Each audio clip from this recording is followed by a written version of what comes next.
பெண்ணா இருந்தா கணவனத்தை தாழ்ந்து போயிருக்கும். இந்த மாதிரி தாழ்ந்து போகும்போது பார்த்தீங்கன்னா கன்னிராசிக்காரங்களுக்கு பெருசாக பிரச்சனை வராது. இல்லைன்னா பார்த்தீங்கன்னாக்கா சின்ன சிறு பிரச்சனை பெரும் பிரச்சனை ஆகி அது எங்கெங்கேயும் கொண்டு விட்டு கடைசியாக வந்து பார்த்தீங்கன்னாக்கா அதே இடத்துக்கு நம்ம வந்து நிற்போம், பாடுபட்டு நிற்போம். முதல்ல நம்ம அனுசரிச்சு போயிட்டோம்னாக்கா அத்தனையும் மீறி யாரு கன்னிராசிக்காரங்களுக்கு ஓகேங்களா. அப்போ கன்னிராசிக்கு பார்த்தீங்கன்னாக்கா அவர் வந்து அவர் எத்தனை கோடி வராது, அவர் 5 கோடி அவர் பார்த்தீங்கன்னா கன்னிராசிக்கு 5 கோடி 6 கோடின்னு வருவாரு. அப்போ 7 கோடி இருக்காரு. அப்போ இந்த மாதிரி காலகட்டங்களில் கன்னிராசிக்காரங்களும் பார்த்தீங்கன்னா இந்த காலகட்டங்களில் அவங்க குழந்தைங்க இந்த மாதிரி காலகட்டங்களில் டிஎன்ஏ இருப்பாங்க.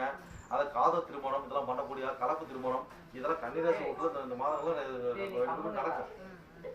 கலப்பு திருமணம், காதல் திருமணம் ஓகேங்களா.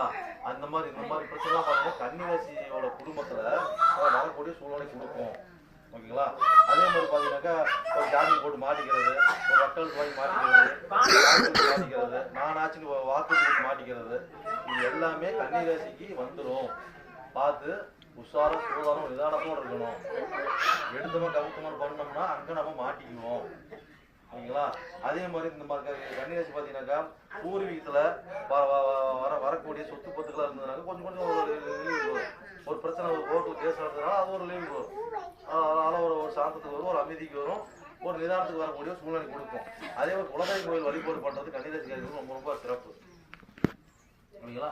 அதே வந்து அனாதை குழந்தைங்களுக்கு வந்து பார்த்தீங்கன்னாக்கா ஒரு துணிமணி உணவுகள் வாங்கி கொடுக்குறது ரொம்ப சிறப்பு.